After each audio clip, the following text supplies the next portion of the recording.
कबीर और आलिया की शादी को कई साल हो चुके थे। शुरुआत में उनका रिश्ता बहुत प्यार और समझ से भरा हुआ था।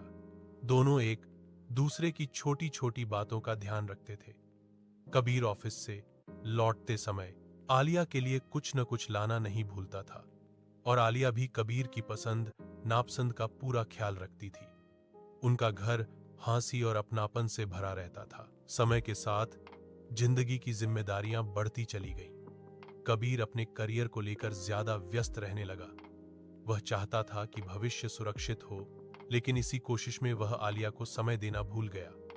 आलिया घर और बाहर दोनों की जिम्मेदारियां निभा रही थी, फिर भी उसके चेहरे पर हमेशा मुस्कान रहती थी। अंदर ही अंदर वह कबीर के साथ बिताए पलों को मिस करने लगी थी। एक दिन आलिया की तबीयत अचानक बिगड़ गई। तेज बुखार और कमजोरी के कारण वह बिस्तर से उठ नहीं पा रही थी। कबीर ने जब उसे इस हालत में देखा तो उसे एहसास हुआ कि आलिया कितनी थकी हुई रहती है और फिर भी कभी शिकायत नहीं करती। उसने ऑफिस से छुट्टी ली, डॉक्टर को दिखाया, दवाइयां लाया और घर के काम खुद संभालने लगा। बीमारी के दौरान दोनों के बीच खुलकर बातें हुई। आलिया ने अपने दिल की सारी बातें कबीर से कह दी। कबीर को अपनी गलती का एहसास हुआ।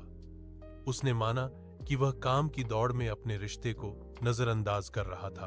उस दिन के बाद कबीर और आलिया ने फैसला किया कि वे रोज कुछ समय एक दूसरे के लिए निकालेंगे, खुलकर बात करेंगे और एक दूसरे की भावनाओं की कद्र करेंगे। धीरे धीरे उनके रिश्ते में फिर से प्यार, भरोसा और सुकून लौट आया।